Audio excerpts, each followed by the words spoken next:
come blue and white and we're looking good. You'll be in for a fight and we fight pretty good. Getting goals is our job and we get goals good. Looking good, we are Carlisle United.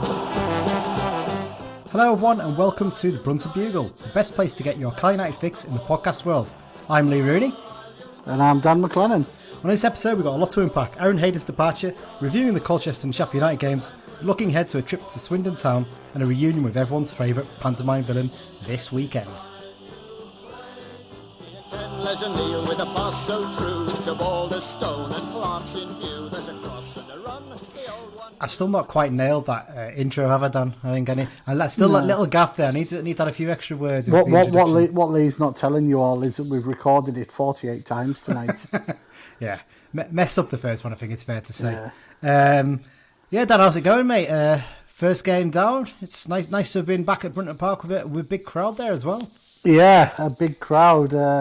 I still say there was more than what they said, but you know, it's one of those ones. And I think everyone always thinks that, but it's always like one of those ones where actually it's probably not much bigger than you really think. To be honest, I don't know. Some of the pictures I saw, if that ground holds 18,000, I don't know why you get another 11.5. Yeah, it's tough, isn't it? Okay, then let's get straight into it, Dan. We've got a lot to pack in today. There's not much to cover in terms of news. We're only going to cover one thing, really, because it's probably going to take up a little bit of time to discuss at the very least. So let's get right into it. Oh, just before we go any further, the competition is still running. Because Sod's Law would have it, no one has scored for us yet. So it's rolled over, basically, for a third game. You can't take part now, basically, because we closed it before the first game, because it's a bit unfair, basically, if someone can come in now knowing that players have gone or players are injured and things like that. So basically, once we know who scores the first goal, we'll collate together all those who've guessed that name and we'll pick a winner at random. There you go. We will also video the randomiser in the interest of fairness. Yes, we'll definitely do that. Okay, Dan, then let's get on to the news. And, well, there's only really one thing to cover here, isn't there, really, I suppose? And it's got to be Aaron Hayden's departure. He's left to join Moneybags Wrexham, so it was all looking so calm and serene at Brunton Park, wasn't it? The new season coming up, but there's always going to be a spanner in the works. It's Carlisle United. Just the way we do things. And obviously rumours emerged on Friday night, didn't they, Dan? I think you spotted them at first. I think you messaged me and said, "Oh, there's a rumour that Hayden's off to Wrexham." Yeah, well, I got a message off someone who's quite well connected, and they literally text me what I had just heard from elsewhere, and once, you know, a little bit of digging, you know, the Wrexham forum and that, it was pretty obvious. And then obviously, you know, come Saturday afternoon when he's not in, well, we did for once announce had been an approach on the morning, and obviously when the team came out, he wasn't picked, which for me was the correct decision. You know, I don't think it would have been fair on either the team or Hayden himself. No, absolutely. It was the right decision not to play him. One of those ones, I'm a bit on the fence about the club sort of announcing it on the morning. In one way, some people say, "Oh, you're killing the big build up to the game and everyone's excitement," but everybody knew something was up, didn't they? It was pretty obvious from the amount of rumours that were going round about it. And obviously, what if he was then not announcing the team? That's all people would be talking about the game. The fact that people already knew means they weren't really talking about it in the same way, were they? So there you go. So he's joined the National League side. He signed a 3-year deal for an undisclosed fee, rumoured to be about 200k. I mean, I know a lot of people lose their rag, don't they, about the fact that we announce undisclosed fees. But I mean, how many teams do announce the fees for players? I was looking at transfer. Peterborough United signed 3 players this summer on transfer fees. Don't think they announced the fee for a single one of them. Yeah. What difference does it make, really? I actually think there should be a transparency and all deals should be open, but I suppose they'd probably claim some sort of rules of business. Well, if you're listed on the stock market, you have to announce it anyway, don't you? When you announce all your we're not quite at that level yet, though, are we? No, not quite, unfortunately. But so he's left the club after making 74 appearances in all competitions and scoring 7 goals. Let's have a quick chat about this one, Dan, before we get on to the matches. Then, right decision by the club to let him go. Obviously, he's only got a year left on his contract, and I think he's made it pretty clear to the club he wasn't going to sign a new deal. And I heard rumours that they tried to get him to sign a deal early in the summer and he just wasn't interested. And then obviously there was the issue in terms of the captaincy thing. We'll touch on that in a minute. And the report is that basically we asked his agent, look, can we make him an offer of a contract? And the agent just turned around and said, don't bother. Wrexham will blow you out of the water. Essentially, they'll better anything you put down. It's the right decision, I think, in the end, isn't it? Once Wrexham were interested, there was no point for me. He was going. They've got Hollywood owners. They're throwing money about for fun. They signed Paul Mullen the other week. Paul Mullen should be playing in League One this season. You can't blame Aaron Hayden. Everybody wants to play beside Sean Brisley. Yeah, that'll be a partnership and a half for it, I suppose. Yeah. But yeah, it's one of those ones, isn't it? You've got to be a bit realistic about it. If he doesn't sign a new deal, he can go for free in the summer because of his age. Yeah, we're better off just cashing in. And to be honest, as good a player as he is, $200,000 for a player who's had one decent season in the EFL. Yeah, at the age of 24, I don't think that's too bad a deal, really. No. Reportedly, League One clubs were interested, but I would also imagine we'll probably have a sell-on put in as well. Yeah, I wouldn't be surprised, to be fair. It's pretty standard these days, about 20-25%. Yeah, I mean, he's rumoured to have doubled his wage. I mean, for him, it's an absolute no-brainer, isn't it? Oh, yeah, near a home, 3-year deal, the money he'll be making, he'll probably be able to buy his house outright in 3 years, Yeah. He's set up for life off it. I mean, it's insane the amount of money being spent in the National League right now. Oh, it's ridiculous. There is a whisper that they are going to try and bring in some sort of FPP type regulations in the National League. Hence why all the clubs are chucking around 3-year deals on big money, because I think if they do bring them in, if a player is already at the club, it doesn't count because the deal was in place already. So yeah, basically. I mean, like we saw, Boreham Wood signed. Chesterfield signed that lad from Boreham Wood, didn't they? Yeah, sorry, Chesterfield. Is it, I think? Something like that. Yeah, that was rumoured to be $250,000. That's Chesterfield who were Potter the other year. It's just insane, isn't it? It's just absolutely ridiculous the amount of money they're spending. And they can't all go up. I mean, I'd imagine that they're outbidding pretty much every League Two club. Bar Salford. Yeah. I mean, which is incredible. As we were saying when we were chatting earlier, wouldn't it be great if a Halifax or someone would? It happens. I mean, look at the last few years. It's highly unlikely, but it'd be great, wouldn't it? Macclesfield the other year, they did it, and they were the lowest budget in the division at that point. Yeah. Sutton last season were 33-1 to win the league. Quite often, it's not the biggest team that wins the National League.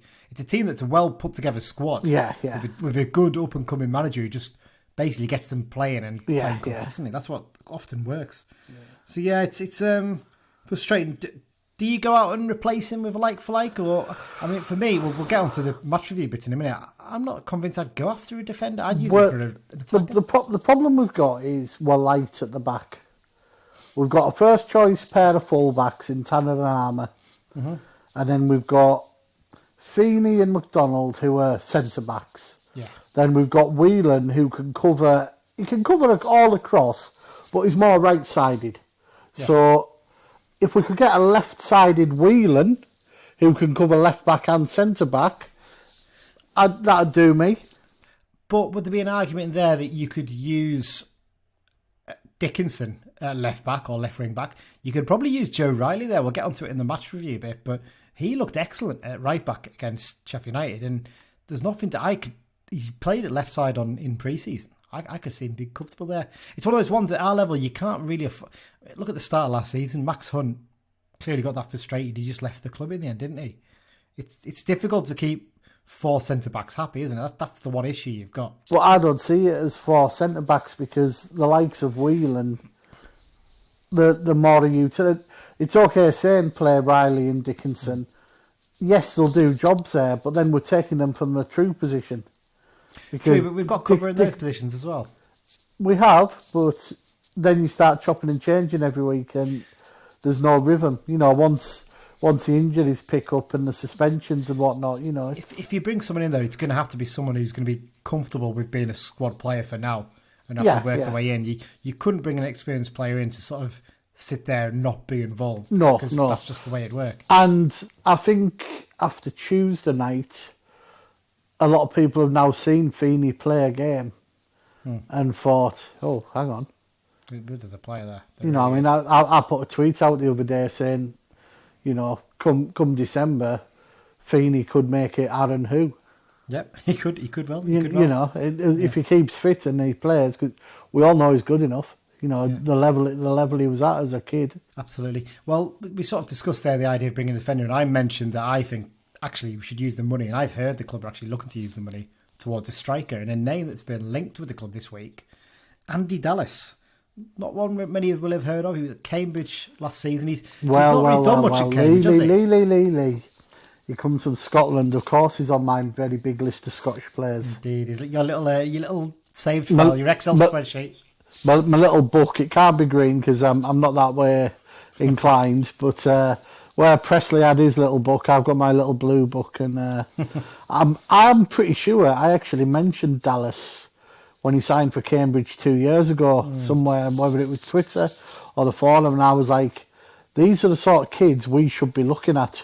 Yeah. You know, leaving the likes of Rangers and Celtic.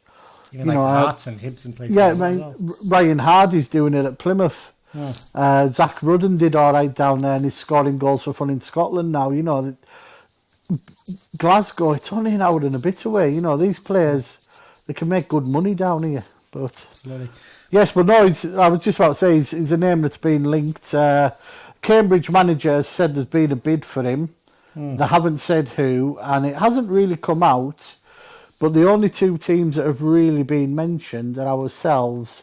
There was a little suggestion Notts County, but the Notts County, one or two sort of went, I don't think they'll be spending money. It's not just that. He actually only signed a new deal with them about a month ago, didn't he? Yeah. Because originally I think they were potentially going to let him go, but decided to keep him because he'd not really done that well in his first season with them. We'll touch on actually what he had a good loan spell. I'll talk about that in a sec. But basically, Notts County apparently was shown interest before he signed that contract. Right, and obviously he turned them down to sign a deal with Cambridge. So it would have to be something good for him to consider actually leaving the club, you'd think. Well, there's rumours he wants to be closer to Glasgow again, which obviously is a massive bonus if it is us. Yeah. It could. Everyone could be on the wrong trail here, but you know, Chris Beach sort of said, you know, we've got irons in fires today. It wouldn't be the biggest surprise if it was the player and he's coming here. I'd imagine he would be a small fee as well if he's like a squad player there. You may be looking at your 30, 40 grand or something. I was going to say add-ons and sell-ons or something like 25 to 50 with maybe a sell-on or, you know. But he had a really good loan spell at Weymouth last season, second half of the season. Yeah, he went on loan there. 12 goals in 25 games, so one in every other game. And I didn't realise until I checked, Weymouth were in the National League last year. I thought they were National South, but they struggled. But he clearly was a player who helped lift them away from trouble. And there's a few people tweeting saying they watched him for Weymouth and said, actually, he looks a really good player. So potentially, maybe we've got one of those players who might just make a difference. You never know. Yeah. Okay, well, that's the news section done now. Let's get on to the match review section. So we've got a couple of games to review here. And as you'd expect, because we've run a competition for people to pick the first goal scorer for the season, United have drawn blanks in both of their opening games. But I knew we should have done a guess the crowd. I know, should have been, shouldn't they? But you know what? Fair play. There's still some encouraging signs in those two games. I don't think we should get too panicky straight away. Let's move on first then to the Colchester game, Dan, because you were at this one. I was at both, but you were only at this one. Considering all the pre-match disruption with Hayden's departure and obviously Zach Clough picking up an injury in the warm-up, they've had to change the game plan because it looked like we were going to start 4-2-3-1 and they had to switch back to last season's 4-3-3. You should probably maybe take that into consideration and say it's not the worst performance in the world, all things considered. I was having a pint with my mate from Colchester afterwards, and we both had sort of agreed that the draw was probably about right, but we definitely had the better chances to nab it. And, you know, obviously the Hayden stuff, Clough, you know, niggled in the warm-up. It's not the best preparation, you know, but I thought there was a bit of negativity around the result as well. I mean, let's be honest, we've got a clean sheet again. Yeah, and actually, when you look at their team, and I don't think maybe we focused on this enough last week when we did the preview episode.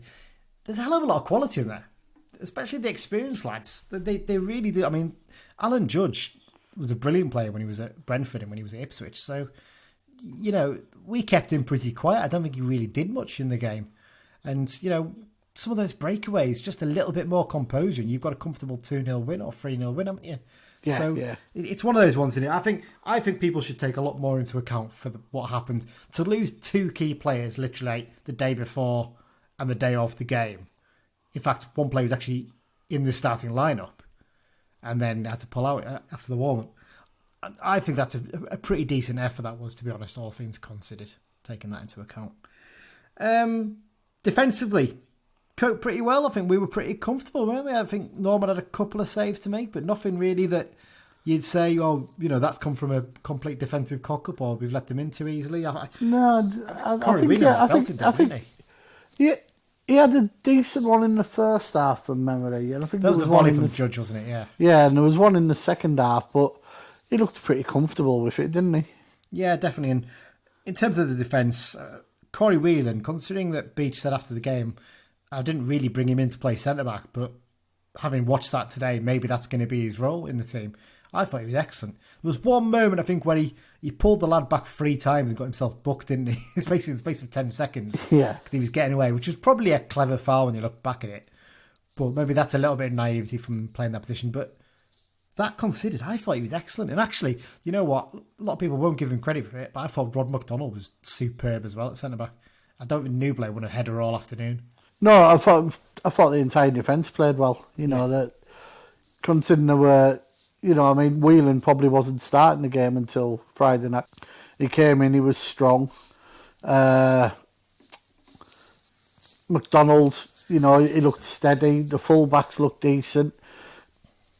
I think it was important they played well because Guy was quiet, wasn't he? They did the homework on him. Absolutely. This is something I've picked out, and you've clearly spotted it as well, that we were saying during the game, I was cracking. My mate Rob came to the game, it was his first game in about 4 or 5 years, and I was raving to him about how good Guy was. And there was a period of about 10, 20 minutes in the first half where he was dominating the game and he was making us tick. And then they just stuck someone on him and he didn't get anywhere near as much of the ball. And it made a big difference to us. And he said to me, they've clearly done the homework at half time because Guy's getting barely any of the ball now. Really, really clever play, to be fair, by Colchester. You've got to give them a bit of credit there. And yeah. Mellish was busy there, wasn't he? I think it's fair to say. He was putting himself about. I think he did very well not to get a second yellow in the second half. There was one not long after the first one, and I thought, that's your warning. And then he put another one in. I was like, oh, Christ. And, somehow he never. But he was busy, but he annoyed me a little on Saturday. I don't know why. I thought it was a red card waiting to happen in that second half. Yeah, I really did. I thought he actually controlled himself fairly well, bar that one that you mentioned. I don't think he was too bad. What I'd say is it's really good to see that he's not sort of lost that touch in terms of getting into good areas and getting chances. Yeah. He was basically the one who looked like he was most likely to get a goal scoring chance or something like that. I mean, in the first half, he probably should have had a penalty, really. He was cleaned out by their play when he set up Alessandra. I'm not sure why the refs not took a look at that and given the pen. But there you go. The problem is most of the chances fell to his wrong foot, didn't they? Yeah. There's one in the first half, he side-footed straight to George. Yeah. There was the one when he was through on goal. It just... all the papers reported that as Whelan for some reason. Did they? Yeah, I read it in a couple of reports. Whelan side-footed at the keeper, and I'm thinking, no, he never. Yeah, it was definitely Mellish. Yeah. But the one second half where there was that breakaway with Joe Riley, and I just felt, when I saw it, I thought, Mellish is flying down the right, but he's left-footed. Abrahams is flying down the left, he's left-footed. The obvious pass to me would have been to Abrahams, because he would have been going through comfortably on his on his correct foot, and I think he would have had a better chance of scoring. Whereas Mellish, you always got the impression he was just trying to dig out of his feet, wasn't he? He just couldn't quite get it done, and then later on you had the other chance, obviously, with Abrahams forced the first save from Shamal George, who turned into peak Lev Yashin again, and the follow-up from Mellish, that was a brilliant save, to be fair, just instinct. Stuck his hand out and palmed it away. And at that point, you just thought, it's not going to be our day, is it? There's no way we're scoring in this match, so never mind. But I think it's good to see. I think once he gets a goal, he's going to go on another run. I just can't see anything other than that. I think once he hits the back of the net. In terms of attack, there's a lot of endeavour up there, a lot of hard work, but they looked a bit powder puff, didn't they? You didn't really ever have confidence that any of them were probably going to score.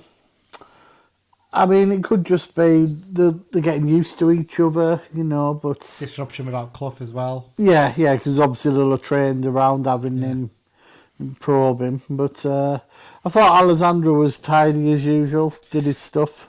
Yeah, it's with him, my mate Rob made this point again as well. He said, I can see he's a good player, Alessandro, and see he's a clever player and he does really good little things. But if you're going to have him playing as your striker for most of the season, you won't go up.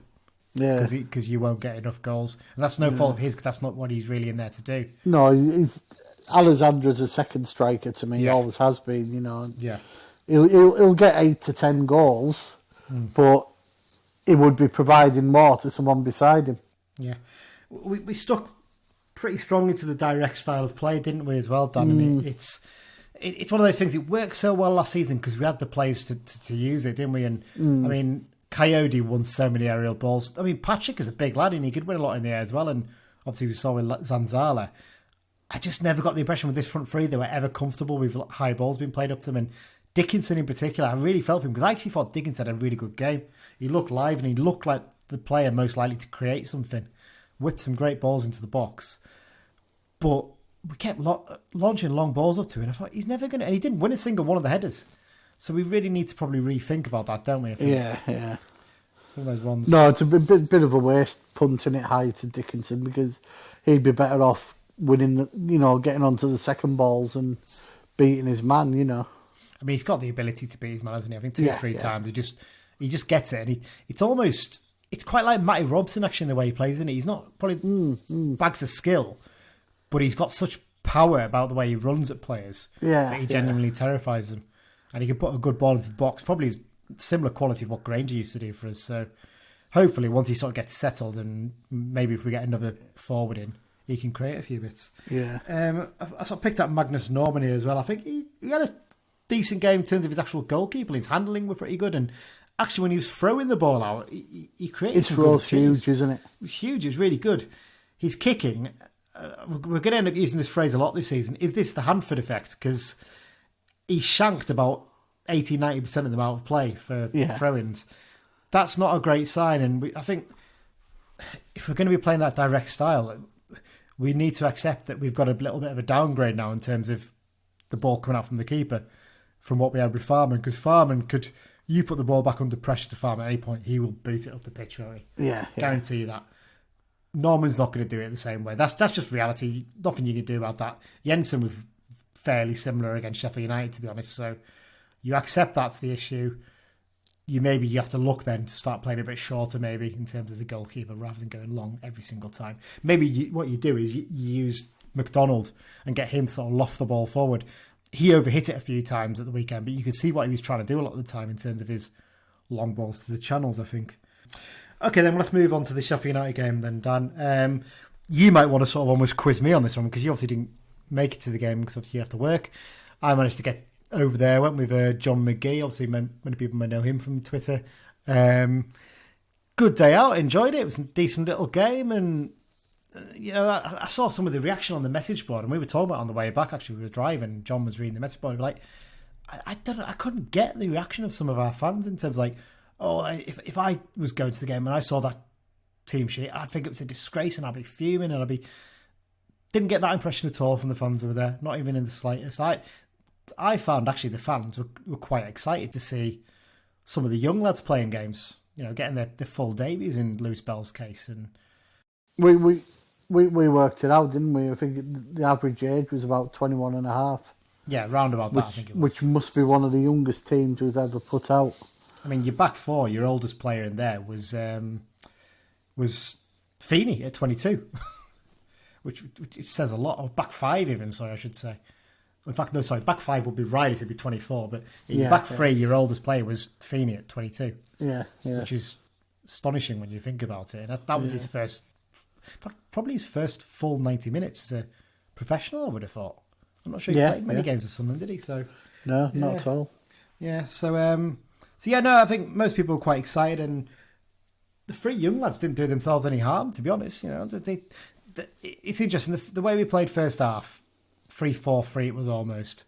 It was good in terms of restricting Sheffield United, who had a lot of the ball, which you'd expect because Djukanovic's teams always have a lot of the ball. They always have to. Yeah. So that's not a massive surprise. And with the gap between divisions, you can expect that. But they didn't really have that many clear-cut chances. We kept them fairly quiet. But it really did stifle what we could do in attack. But what impressed me in terms of that was you got 3 young lads in there who, not in Charter's case, but I think in Dixon and Bell's case, if you take away the pizza trophy, what you want to call it, they were making their full debuts. And yet they were tactically really disciplined and they really played the game well. And I think that'll probably impress Beach as much as anything, wouldn't it? Yeah, definitely.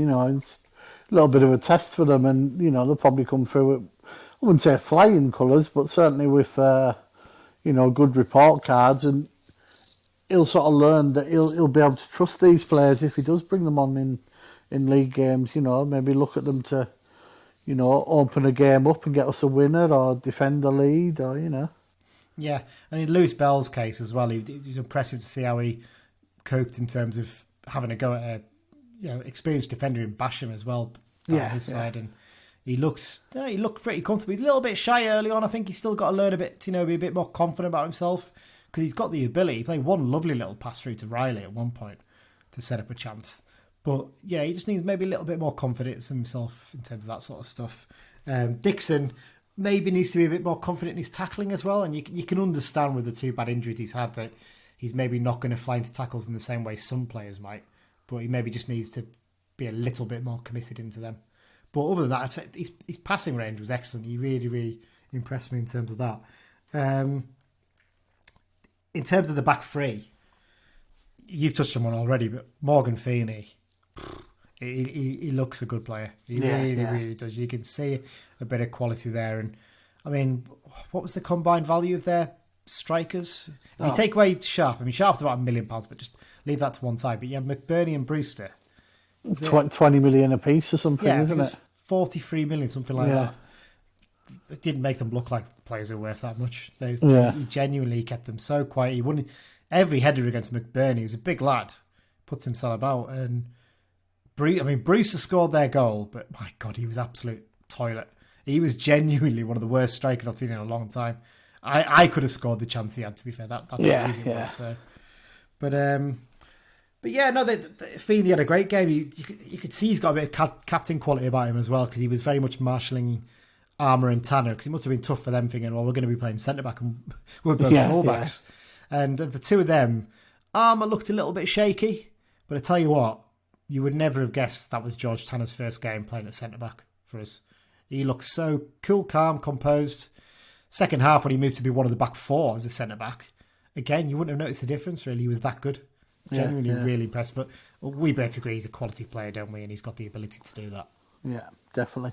Yeah. No, it sort of shows the usefulness of our players. Yeah. The fact that they all played in so many different positions. I mean, I think was it first half, Charters was he a left wing back? He was left wing back, yeah. It was almost like left midfield, but he was sitting fairly deep at times. But yeah, he had another good game as well. He looked good when he moved to centre midfield too. Yeah, and I'm just looking through your notes here again. Riley, he played all over the pitch by the sounds of it, and he was outstanding. He maybe had maybe not a point to prove, but maybe he wanted to show Sheffield United, because he only played about 2 or 3 games for them, didn't he? Yeah. His bad injury, and apparently from what Sheffield United lad said on the podcast at the weekend, he said that he was quite fondly thought of there because he looked good from the few games he played, and he was just unlucky with his injury. But he was just outstanding. The amount of ground he covered and got up and down and putting tackles in. For a short lad, and he's so tough. He really is. And I genuinely think, you look at that and you think, we don't really need any cover as a right back, definitely, because you've got Whelan, you've got Tanner, and you've obviously got Riley as well now. And like I said to you, I genuinely think he could do a job at left back as well, because he looks so comfortable and confident on the ball. I don't think you'd have any concerns about playing him on the wrong side, so to speak. Yeah, we've got about half a dozen players now who can all cover these various positions, haven't we? Because we know Divine can, when fit, can play midfield, full back. We know Tanner can play both sides. Whelan can play the back. Riley can play 2-3. We've got quite I'm trying to figure the word for it. Yeah, quite a sort of flexible squad, isn't it? Almost? Yeah, expansive. You know, yeah. I mean, did Devine play centre back against Cheltenham as well for a little bit? I think. I can't remember now. I seem to remember he did just for a short while at the end of the season. But yeah, I mean, it's like you said, we've got so many players who can adapt to play different positions. That's got to be a positive, because that means when you look to add additional players, what you want to add quality that's going to be starting, and it's for a set position, like a striker. That's why I think that should really be the priority, really, to get a forward in rather than looking at a defender. But I'd still bring a defender, maybe a lone player in to cover at the back, but I don't know. Mampala, you can see there's something there. You really can. He's exciting. He gets on the ball. He likes these little tricks and stuff. But he's still very raw. You can see he's not had any real first team experience to date. You can still see there's a couple of times where he dawdled a little bit and you thought, you're not in the under 23s now, lad. You're going to have to wake up. Yeah. But generally, I think there's a good player there.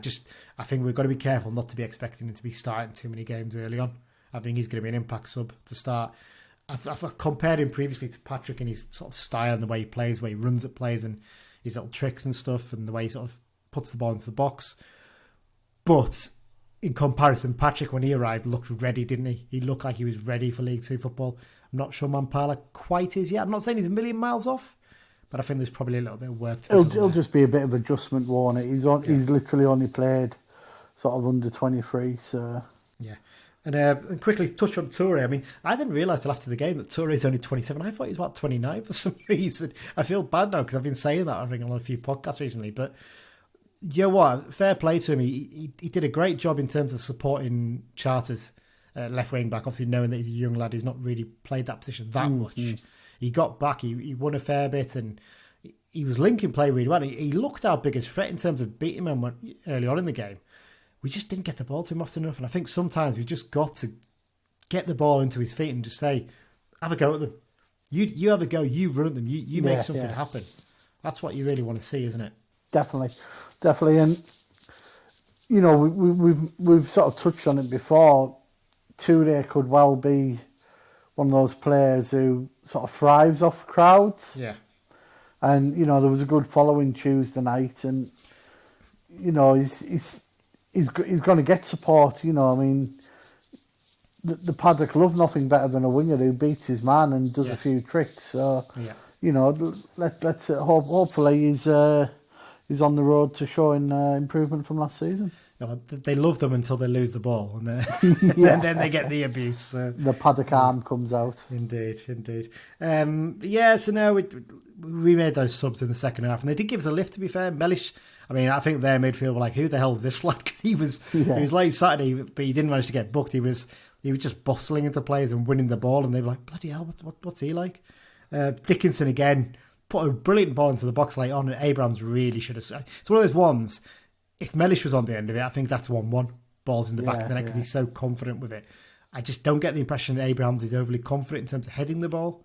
It's probably something he's going to have to work on a little bit.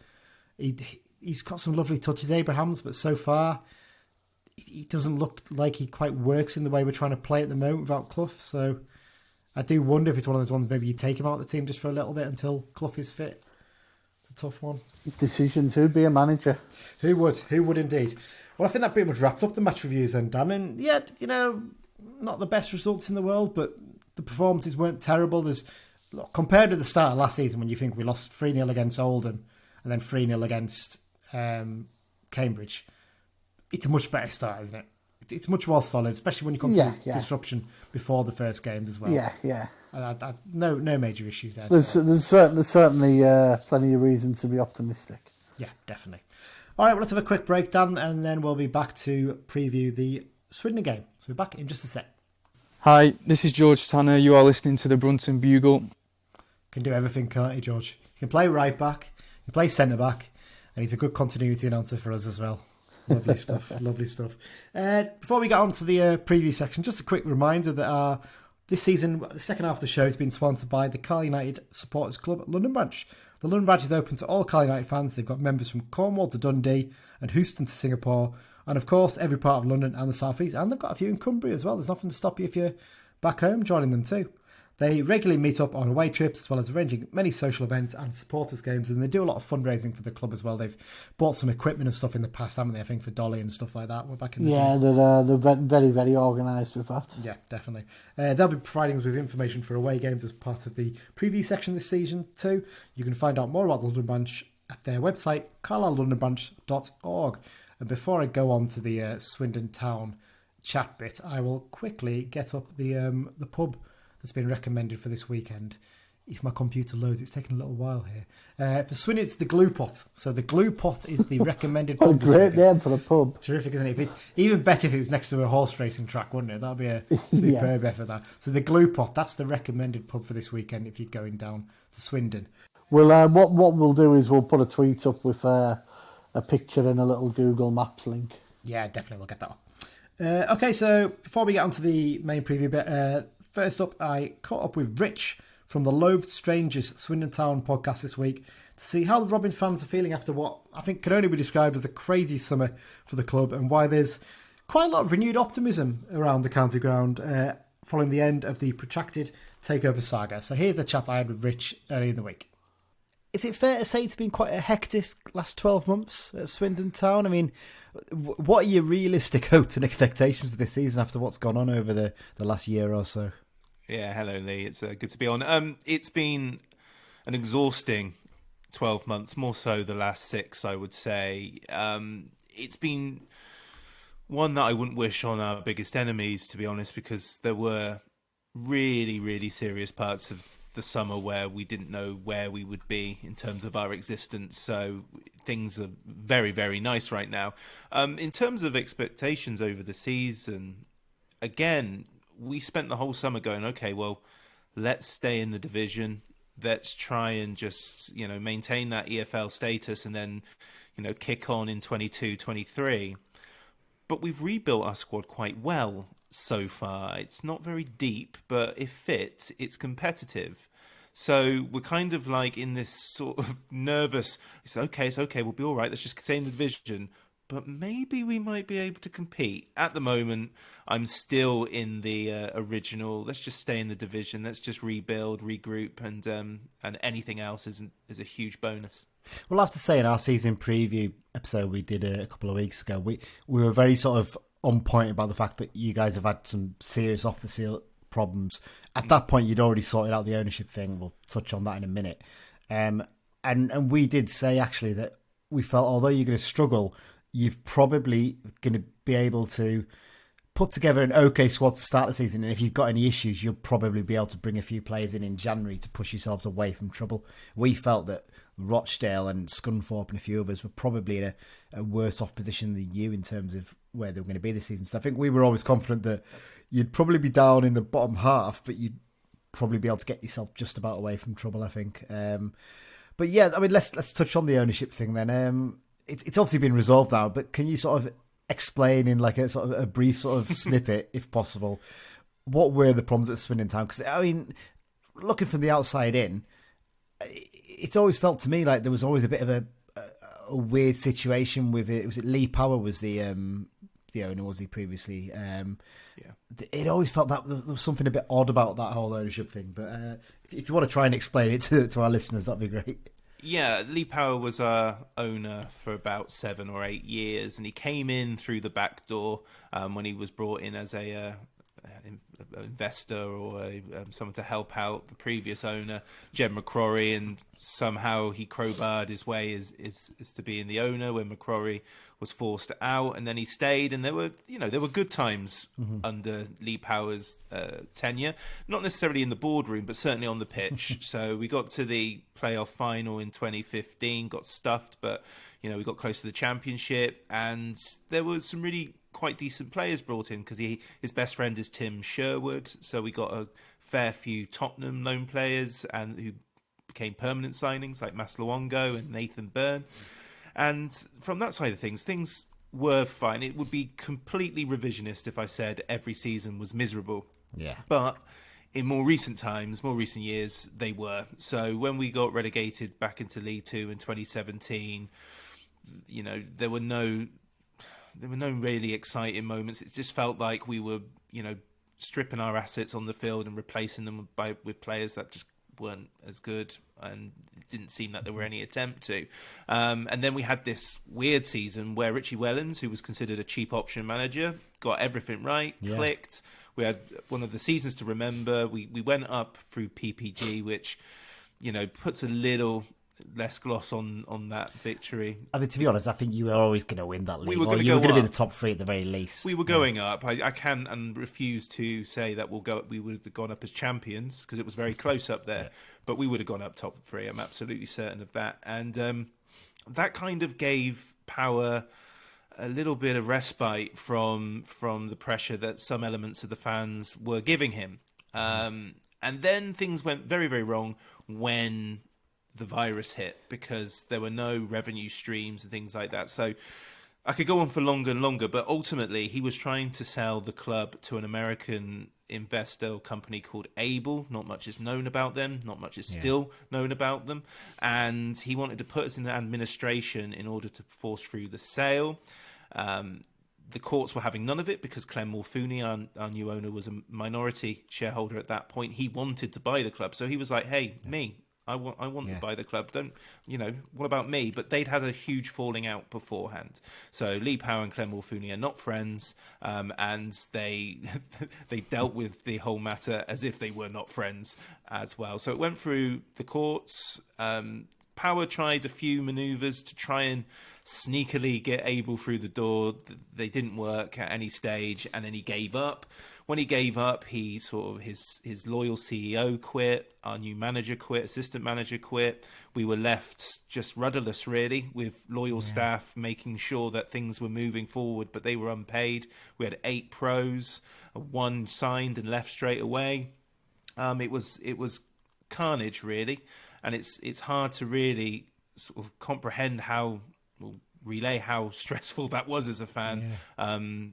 Until you've experienced it, because we've seen it with Bury and Macclesfield and Bolton and Wigan and Plymouth, and we kind of go, oh, that's a shame, isn't it? And then we get on with our day. But when it happens to you, you just feel like you're the next in line. And for a long time over the summer, even when we knew Morfuni was trying to get the take over the line, you kind of thought there was going to be another twist and another turn, and there still will be. There's skeletons in the closet at Swindon Town, which the new owner will have to deal with for a regular basis. But Morfuni's in charge now. We've had a very exciting last 2-3 weeks where we've been signing players that aren't just to fill the squads. They're there for a reason, and the Scunthorpe win gave us plenty to be optimistic about, even though Scunthorpe aren't very good. Yeah. I was going to touch on the squad recruitment, but I'll come to that in a minute. I've got to ask you a question about a man who was in charge of you last season for a brief period, who was also in charge of us for a brief period a couple of years ago. John Sheridan, he's quite the divisive character, isn't he? I think it's fair to say. He wasn't very divisive at Swindon because he was quite universally disliked throughout his spell. He wasn't the right appointment when he came in. So I know football fans are the worst. We've got to be either hugely happy or disappointed. But at the time of his appointment, he was taking Wigan into League Two. They were spiralling wildly out of control. And we were in a position where no matter what Sheridan will tell you, we could have been saved. So when he rocked up, we weren't in the relegation zone yet. There was time. And Sheridan talks about his tenure at Swindon as if he came in March. He came in after 10 games. There were 36 games left. He could have turned it around if he was motivated. It was a cushy gig for him, one that his mate sorted him out. He didn't want to be in that job, I don't think, but they convinced him to stay, and it was just an absolute nightmare. The worst spell I've seen, I think. It's funny you say he didn't want to be in that job, because he got that impression when he was in charge of Carlisle. He didn't. It was bizarre, because we went on... There was one point, I think, about start of December or end of November in his season in charge, or his half season in charge, and we lost MK Dons, and there was a lot of talk he was going to walk after that game, but he didn't. And then I think we went on like a 7-game winning streak, and we were playing good football, and you can see, you know what, he's an effective manager. He's a bit of an arse, but he's an effective manager. And then we beat Oldham, his old club, 6-0 on Boxing Day. We battered them.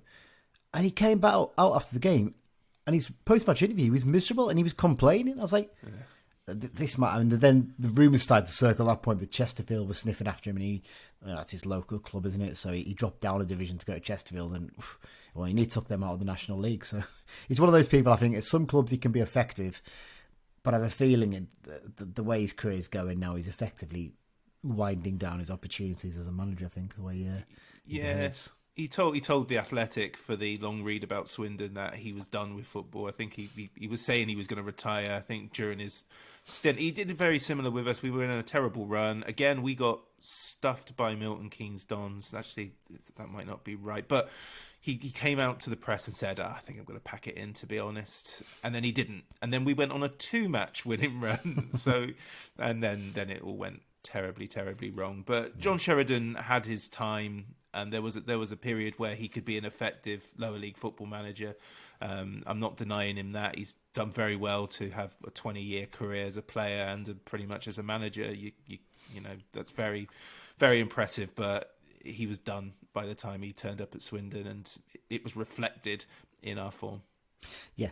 Okay, well, let's touch on the squad recruitment then. Are you considering most of it's been done, obviously, in terms of actually signing the players quite last minute, are you pretty happy with who you've brought in? Obviously, don't touch on one particular player, because I think we're going to touch on him in a minute. I think you know who I mean in terms of this player. But in terms of the rest of them, how do you think it's come together? Yeah, I'm really happy with it. Like I said, we made 2 signings before the July window reopened, and one of those left. And then we didn't make another signing until the new owner was in, which was close to a month. Mm-hmm. So, and that was 2 weeks, 3 weeks before the window opened, before the season started. And since then, we've had like almost a daily drip of new players, which has been good. And it's been a good mix of experience and youngsters. So we've really dipped into the pool of the Football League, of the development leagues, of the Premier League 2 and all that stuff, and we've also gone into non-league and even like development clubs, academies that aren't affiliated or with others. So we really are casting a wider net than what we have done previously. So I'm really enthused by it, but it's still, we're still a few injuries away from having to play the under-18s. So although I'm much more confident than I was a month ago, I'm very happy with the recruitment thus far. All right, well, let's touch on the one player obviously I was hinting at there, Harry McCurdy. So you've signed him. Carlisle fans know him very, very well. I'll give you my views on him in a minute, but how does it look like he's got on so far? Yeah, I think we're going to get a similar experience to what you guys got and what Port Vale got. I mean, firstly, he rocked up for his unveiling in a Buzz Lightyear t-shirt. Yeah, which I've got that's about right, yeah. I got a lot of time for that. But he impressed on his debut. He scored, which I think was the first time he scored in the league since he was playing for you. Yeah. And also, we've had reviews that he's quite wasteful. So he played in the EFL Cup game and he should have scored. So, I mean, to be honest, what I'm describing is a typical League Two player in my experience. But I'm fully aware that there's a personality red flag, which Port Vale fans let us know of, and I'm sure you'll let us know. Yeah, he's a weird one, Harry. He's probably got the ability to play in the Championship comfortably. The way he plays, I mean, his pace is incredible, and his ability to dribble with the ball, I've not seen many better at our level. But, as you mentioned there's a real issue in terms of his attitude. His attitude towards the fans in particular was not great. I think he felt that they should have been getting more support from the fans when we were on a particularly bad run, and they weren't playing well. It's one of those ones, fans don't generally get excited when the team's not playing well. So then he had a real hump on about it, and he scored a goal. I think he scored a brace, in fact, against Walsall. I think it was like New Year's Eve or something like that, or just before New Year's, just before the lockdown and everything kicked in. And he came on as a sub in that game, and he was brilliant. And he scored the winner in injury time, and he refused to celebrate with the fans. And he made a really big point about the fact that he wouldn't celebrate with the fans. And I think at that point, a lot of our fans just had enough of him. And he also bangs on a lot about going to Chelsea games and supporting Chelsea on his Instagram. And you think, are you a professional footballer or are you a football fan? Sometimes the way he behaves. But look, if he knuckles down, he could easily still have a really good career. But there's a lot, like I said, there's a lot of red flags in terms of the way he behaves. And I'd like to think maybe he'll grow up a little bit. And maybe because he's down in Swindon now, he might think, great, it's not too far to travel to watch me beloved Chelsea. And, he'll be a little bit happier about that. You never know. But the lad's got ability. I've no doubt about that. Whether he'll be as good as the other former Carlisle player in recent years, Jerry Yates, I'm not entirely sure about that. Because I'm sure you'll agree Jerry was a terrific player, wasn't he? Yeah, Jerry's a bit of a crossroads moment for us, because if we keep Jerry Yates, if we had the money to keep Jerry Yates, then I think the last year goes very differently, even if the off-the-field stuff goes wrong. He plays, he scores, he was just tremendously popular inside the club and outside, and it's great to see him do so well with Blackpool now playing in the Championship, because Rotherham fans dismissed his ability and they weren't too bothered when he was gone, but he was a real breath of fresh air for us. Yeah. Okay, well, let's sort of look ahead to the weekend's game. You started the season pretty well. I mean, I think having put together a squad at sort of almost last minute, you're probably quite happy that your first game was against Scunthorpe, because they're a team that I think everyone's predicting to struggle this season. What are you expecting for this weekend's game? Yeah, I expect the same lineup bar one. I expect only one change due to injury. I wasn't sure whether I wanted Scunthorpe or not for the opening game, because I wanted to see where we were at, and because everybody is predicting Scunthorpe to do badly, it's hard to see whether we were good or they were trash. And this happened to us last season. We beat Rochdale on the opening day comfortably and we went down. So, it'll be interesting. I mean, I think we'll play exactly the same way against Carlisle for our first home game, which will be, I think, Wallacott in goal. We'll play 4 at the back with Hunt, Conroy, Kessler, and Baldry will come out. And I think Huddersfield loanee called Romani Critchlow will come in. Anthony Grant and Ellis Iandolo will play in the middle, and then in the sort of 3 attacking midfielder row, I think we'll have Gladwin, Payne and McCurdy, and then Tyrese Simpson up front on his own. That's how I think we'll set up. I don't see any reason other than Baldry and his hamstring issue that will change on Saturday. Okay, and to finish up, Rich, what's your prediction for the match? I really hope, this is the first game where we'll have a sizable crowd since the last time we were in League Two, and there's going to be like tifos there because it's a new era for the club, and it would be really, really good if we can put on a performance. But I'm still on the back foot, so I really want to see how Swindon do against sides that can compete a little bit more. I want to see how this team plays, because some of them haven't played with each other very long. I am going to predict a win, because last year I just kept on predicting losses and draws because we weren't very good. So I'm going to go 2-1. But I'm weary of Carlisle. Always am, always will be, ever since I went up there on a midweek and lost 3-0. So yeah, we'll see. 2-1 Swindon. And guarantee that McCurdy will be one of those goal scorers. I hope so. Absolutely guaranteed. Cheers, Rich. Thanks. My pleasure. Okay, thanks for that chat there from Rich. Lovely to hear from him, and it's nice to see there's a bit of positivity around Swindon, because in the pre-season preview we were quite worried for them, but it sounds like it might not be quite as bad as we expected possibly for them this season, Dan. Yeah, they've acted quick in the transfer market. Obviously, every Carlisle fan's favourite pantomime villain got off to a flyer. Yeah. Did he actually get the goal in the end or not? He did. I watched it on Quest, and it was his goal, definitely. Yeah, because some of the score sites had one of his teammates.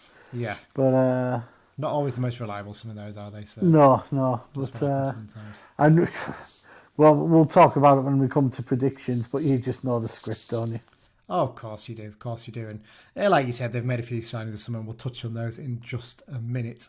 First up, so let's sort of cover the officials first. And the referee this weekend is Mr. Carl Brook from East Sussex. This is his second season as EFL referee. Had a bit of reputation in the National League for handing out a lot of red cards. I think a couple of seasons in a row, I think he handed out like 9 and 10 red cards. But actually, his first season as EFL referee, he's handed out 100 yellow cards, but only 3 red cards in the 28 games he took charge of.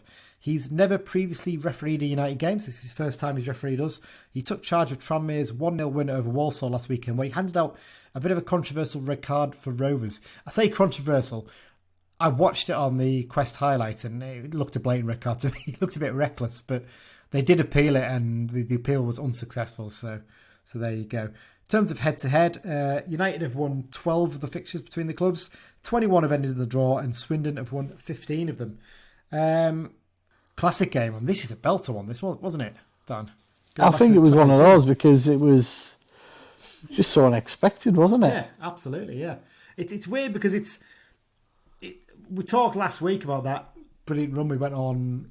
This was like a precursor to it, wasn't it? It was, because it was actually before that MK Dons game we mentioned where Sheridan was basically threatening to walk.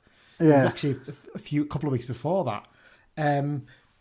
We went down to the county ground and took an early lead through Ashley Addison. It was a great little counter-attack, actually. Devitt set Sowerby away down the right. God, you're naming all these players now. It feels bad, doesn't it? Because how good that team was, wasn't it? All got took apart in January, didn't it? So yeah, he set up Sowerby, who put a nice ball onto Addison. Hang on now. They were all staying. Our director of football said they were staying. Yeah, of course they were. It didn't happen though, did it?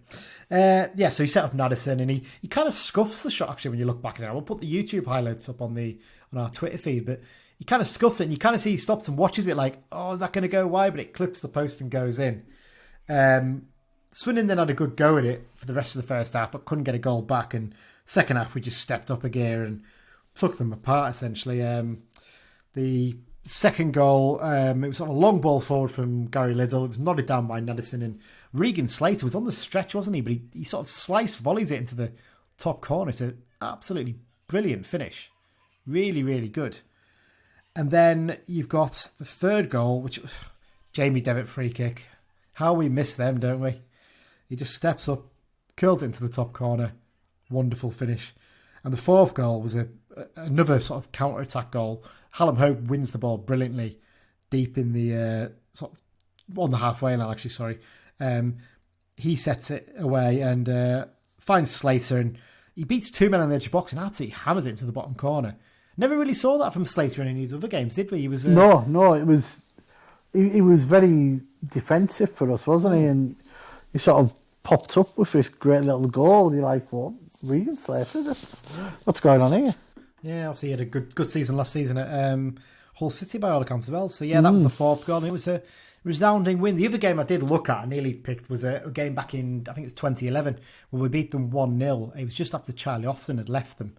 And James Berrett scored an absolute worldie in that game. It's a sort of into the top corner from about 25, 30 yards. Brilliant. I'll stick that one up as well, just so you can all see that. Okay, play for both, Dan. So you always do this bit. You pick a player out. So who do you pick this time? Well, I've gone back to a player who was born in 1962 in Lewisham. He started at Irvine Borough Diamonds, who obviously were part of the Russian and Diamonds setup. He then went to Kettering Town, where at one point he was the youngest player to ever play in the FA Cup. Oh, wow. Which is interesting because he's a goalkeeper and it's Scott Endersby.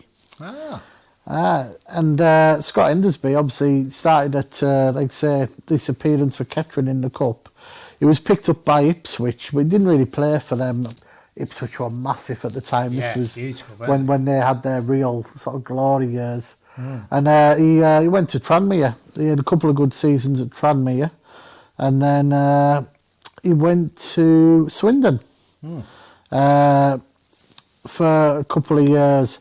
He signed for Carlisle in November '85, initially on loan, and made the move permanent. And a bit like myself, his first two seasons saw two relegations. So, but he, from my limited memory, bearing in mind my age back then, he wasn't a bad keeper, you know. After us, he moved on to York for 3 years. Sort of started petering out the number of games he played. He'll have been, you know, I think he finished playing quite young. I'm just looking here. It looks as though he was only about 28, 29. But no, he was a decent keeper, Endersby. And in some classic sort of detective work, I can reveal that he now, where is it? I'm just pulling it up. Organised as ever. He now helps run a pub in Yorkshire. Oh, maybe we'll have to go there before the Harrogate game, maybe. Yeah, where was it again? Right, I've got it here. It is the Buck Inn in Pickering in North Yorkshire. Oh, so if you're heading down to the Harrogate game at the end of the season, pop in there, get some scrum. And the best was, I think it was on a Where Are They Now for one of the teams he played for, and there was a Scott Endersby page, and you could sign in with any spottings of him, and he signed him himself. I am now the chef owner of a village restaurant in North Yorkshire. I have 3 children, 2 stepchildren, and 3 grandkids, and 4 step-grandkids. Oh. My second wife for the last 30 years is Barbara, and she runs the front of house. Brilliant. Scott Endersby. And that was only last year, just prior to COVID, so... My inquiries seem to suggest he still has the pub, so... I hope he has. We could organise a Scott Endersby party in the pub without him knowing. Oh, fantastic, yeah. Well, he seemed to do quite well at Swindon. I think he won Player of the Season in one of the years he was there, wasn't he? I think, from what I can gather. 1984, he was their Player of the Season. So. Yeah, and this is a time when we were like, championship teams, so... Yeah, fantastic. There's a massive list of players who've played for both, isn't there? Yeah, it's quite a long list. I'm not 100% convinced it's the entire list. I just didn't have time to go through because I searched through Wikipedia and the players who are listed as having played for Swindon Town and pick out the ones I recognise and some that I might. Yeah. I'm not 100%. The Sheffield one was a nightmare because I kept thinking, did he play for Sheffield? No, he played for Sheffield Wednesday, didn't he? Yeah, so, yeah. That was the kind of thing. So yeah, here we go. Graham Anthony, obviously he was mentioned in the week, wasn't he? Because he played for Sheffield United. So, yeah. Troy Archibald Henville. There was a player who should never have been playing at a level, but for his dodgy knees, wasn't he? I love this one. One of the many players he played under Roddy, wasn't he? Towards the start, or was it under Atkins? Actually, I can't remember which one he was. Austin Berkeley, that's the one. He was at Shrewsbury Town, I think, early in his career. He was quite popular there as a winger. Less said about the next one, Kenice Carroll. More on him in a minute. More on him later, yeah. Indeed. Lewis Clayton, I think he played for us just after the Second World War. Bobby Colvin, I think he might have been 80s possibly. I'm not 100% on him. But he's a great one coming up. Another one of the one-game wonders. Miguel Dominguez came in. Everyone was quite excited about him signing, weren't they? Because remember him being really good for Swindon against us. He was not good for us in that cup game against Tamworth, was he? He was absolutely awful. He came off at half-time, didn't he, I think, for Tom Cruise, I seem to remember. Here's one that people maybe don't remember. Stuart Elliott. He's one I think he played under Roddy, didn't he, I think? Towards the start, I mean, about 7 or 8 games or something like that. If you go on his Wikipedia page and look at his career, I think he played for about something like 30 different clubs or something like that. He basically dragged his non-league career out. Fair play to him. He clearly liked playing football. He wasn't just there for the money, because if you were just there for the money, you would not have played for some of those clubs he played for. Yeah. It's fair to say. Obviously, you mentioned Scott Endersby already. Steve Finney. But he was quite a local lad, wasn't he? Was he born in Hexham or something like that, I think?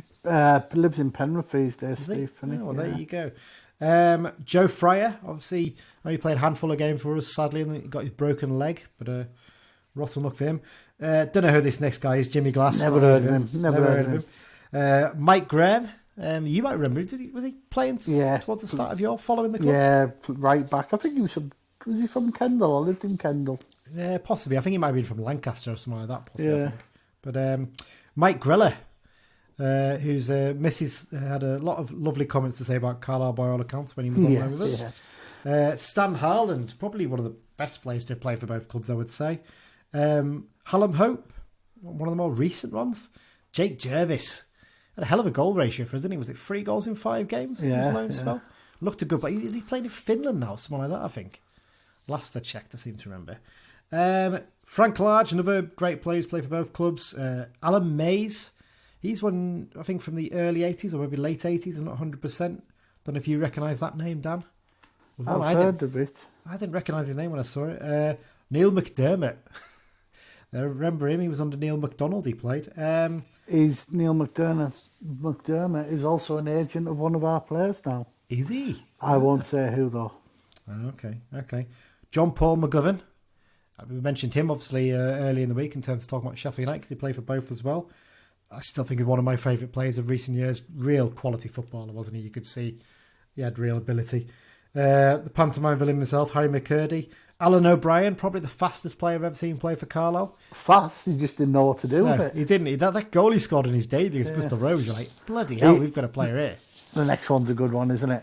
Yes, absolute belter. Sean O'Hanlon, Sean. what a player. But just basically about 4 or 5 games he played with a bandage on his head and blood coming out, didn't he? And when was it? Was that game against Burton where he had to go off in the end? And he was outstanding that night for the half an hour, 20 minutes or so he played, wasn't he? He just won everything. And I seem to remember there was a game against Shrewsbury as well, I think it was, that we both went to, where he scored what we thought was going to be the winner, and then they scored an equaliser right from the kickoff. Was it 2-2? Yeah. He was belting that night as well. A player who was really unlucky to play in such a poor Carl United team, because I think if he played in a decent team, he'd be much more fondly remembered, I think, because he was a good player. Your favourite, Dan, Billy Painter, up next. He played for Sheffield United as well. It's a few that are quite similar this week. Next player, I think, is a player we let go far too easily and should have done a bit more with. Lee Peacock. Big favourite, man. I really liked him when he was a young When he wanted to be a footballer. Oh, yeah. Well, the thing is, once he left us, he did, didn't he? He suddenly thought maybe getting away from Cumbria was probably the best thing for him. Well, there you go. Big Vincent Perricard, he's obviously played for both. Couple of Smiths next. Grant Smith, again, one we mentioned in terms of Sheffield United earlier in the week. And Martin Smith, didn't even realise he'd been there. One player some people might forget, John Sutton, who played for us. I really like Sutton. I think he was a good player when he was on loan. Just didn't really have the goal threat at that point, did he? But yeah, carved a decent career up the road in Scotland, didn't he? Absolutely. Again, another one mentioned earlier in the week, Paul Furwell. He played for, I think, a short loan spell at Swindon Town.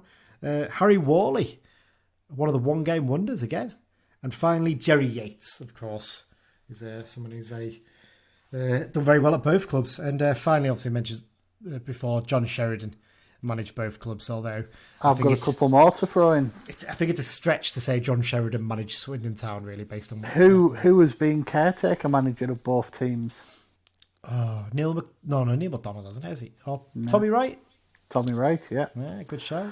And played many games for Carlisle and was manager for a bit. John Gorman. John Gorman, of course. Yes, he was involved in Swindon Town, wasn't he? I forgot about that. Oh. There you go. That's 2 good shouts there, Dan. Okay, let's look at Swindon Town then briefly, Dan. Was looking pretty bleak for them over the summer, wasn't it? But the takeover saga finally been resolved last month. Seems to really given a huge lift to the club and the fans, doesn't it? The way when you read what they're talking about online, they don't seem to be too worried about going down at the very least now, do they? No, they're starting to sign players. You know, the buzz will be back for the fans. The fans will be right up for it. You know, and I think considering the summer they've had, the fans will give them a chance. Yeah. They won't get on the back straight away because they're not going to click instantly. I know they started well last week, but they were only playing Scunthorpe. But you know, and I know the lad from the pod sort of would have preferred a stronger opposition to sort of, which is probably what you could say we are, because we're quite a stable team at the moment. So yeah, definitely. You know, it's.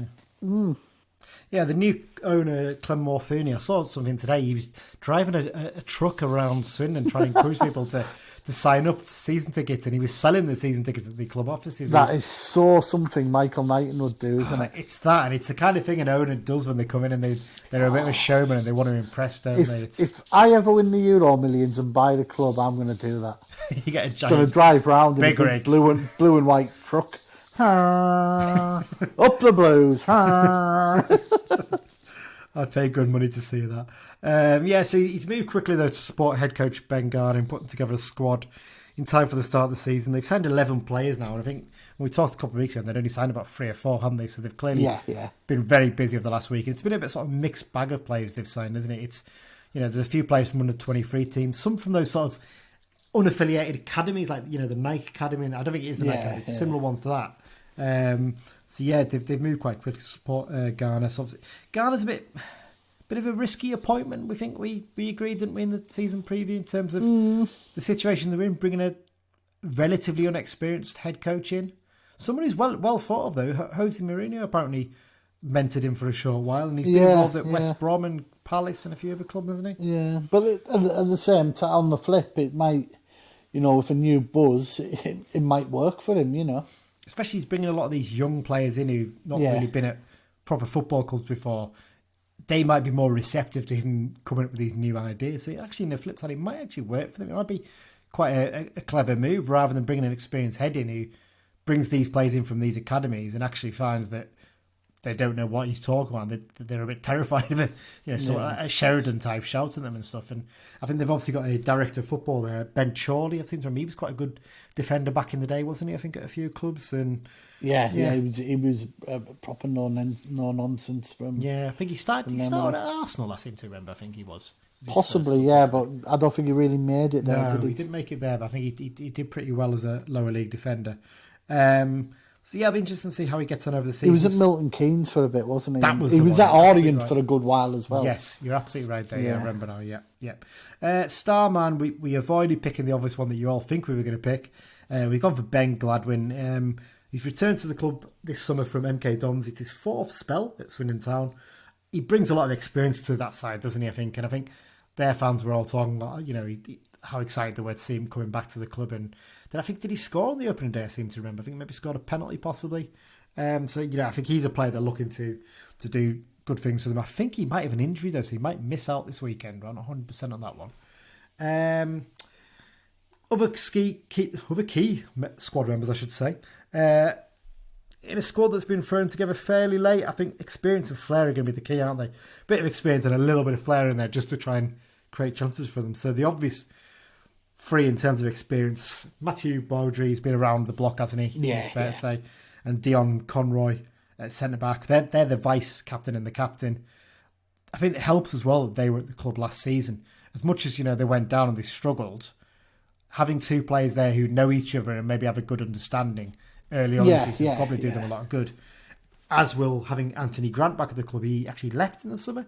The previous owner let him go with a lot of other players. That's a solid player in the middle of the park, isn't it? Yeah, he's 34 and he's very much the elder statesman in the team, and he's the one that they're going to look to, aren't they, to sort of guide a lot of those young players. Yeah. Speaking of young players, we've got to mention him, haven't we? He's not too young.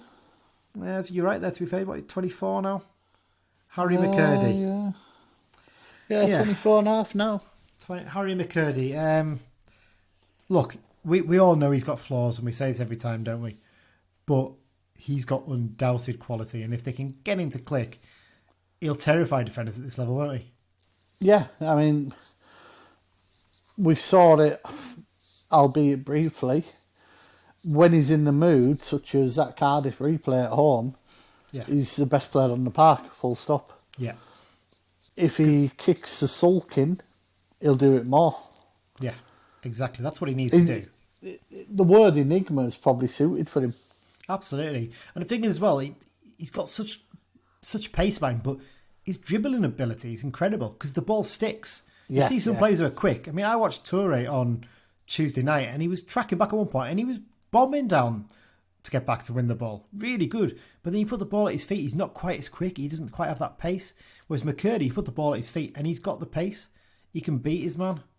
So if they can get the best out of him, I think he's a really, really good signing for them. But as I said when talking to the Swindon guy, this is his last chance alone, basically. If he doesn't do it at Swindon, he's got a non-league career and he can get back to following Chelsea full time. He wasn't at the Super Cup last night. No, I think it would have been a bit of a trek to go all the way to Belfast to watch that, wouldn't it? I think for him. Open up the season, as mentioned there before, a good 3-1 win at Scunthorpe. As we said, I think actually most of their fans would be quite pleased to start with that game because the way I would look at it if I was them was we got 3 points on the board. It's confidence, it's goals. Confidence into the team, a bit of a buzz. Decent result, decent performance by all accounts, against Cambridge midweek. Lost on penalties, but Cambridge were champions. That's no shame, is it? Yeah, Cambridge were champions of this division last season. So, apparently McCurdy fluffed a couple of easy chances in that game. So, just show he is fallible. That's Swindon Town. Let's quickly cover United then, Dan, before we get on to predictions. Key thing is we just need to start scoring goals, don't we? And one for results and 2 for our competition. Yeah, absolutely. And would you change things up front? Would you maybe mix it up from last week? We're presuming that we're mostly going to go back to the team that played against Colchester. I think we're sort of in agreement with that, as well as the lads who came in did. The first question is Clough fit? If Clough's fit, he'll play. Yeah. If not, what do you do? Do you stick with the team that played against Colchester, or do you maybe tweak it slightly? For me, I probably would tweak it slightly. Yeah, I think I would too. I think obviously if we sign a striker tomorrow, I'd probably put him straight into the team. Whatever happens, I think I'd just have a go at it and see if he's a sort of goal scorer. Let's see if he can get on the end of chances. In terms of changes I'd make, I'd probably drop one of Abraham's or Alessandra. I'd probably maybe bring in Toure.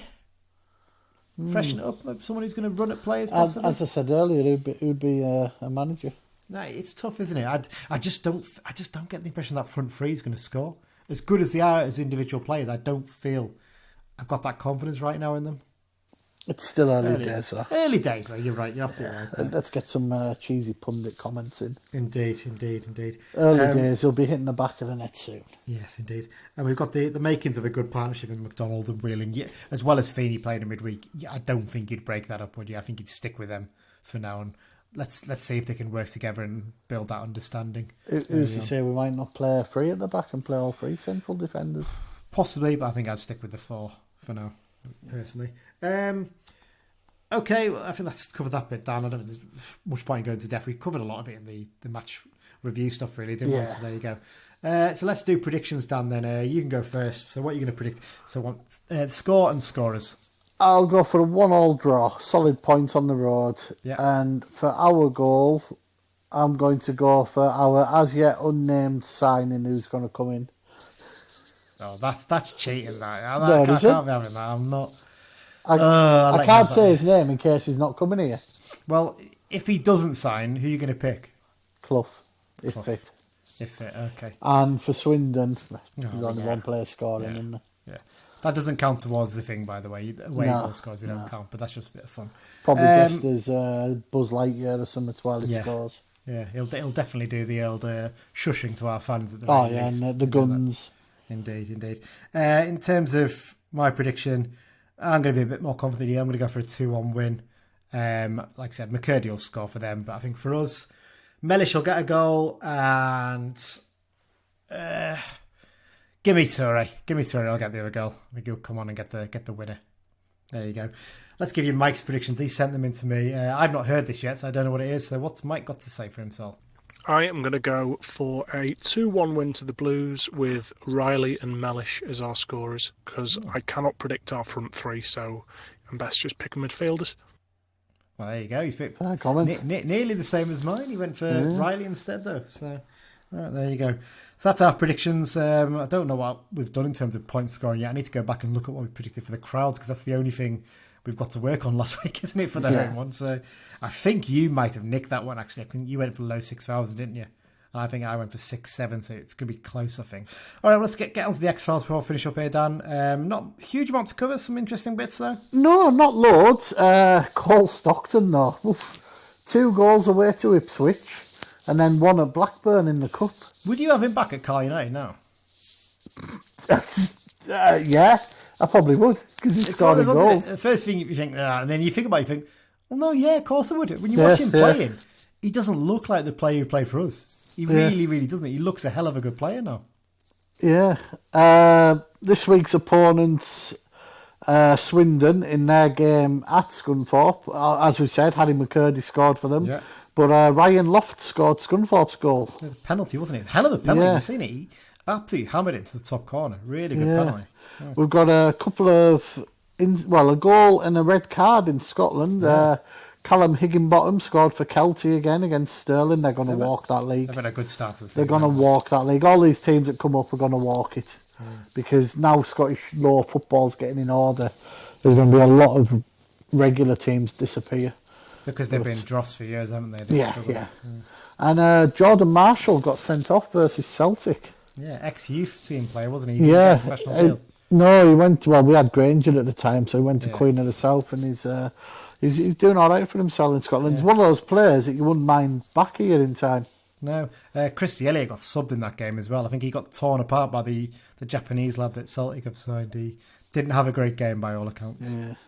And obviously, Shamal George was in the official EFL League 2 team of the week. Of course he was. Yeah. Not many goals in the League Cup midweek. Josh Morris got 2 for Salford at Derby. I think 1 was possibly a penalty from memory. Yeah. Jamie Proctor scored for Port Vale against Sunderland. Yeah.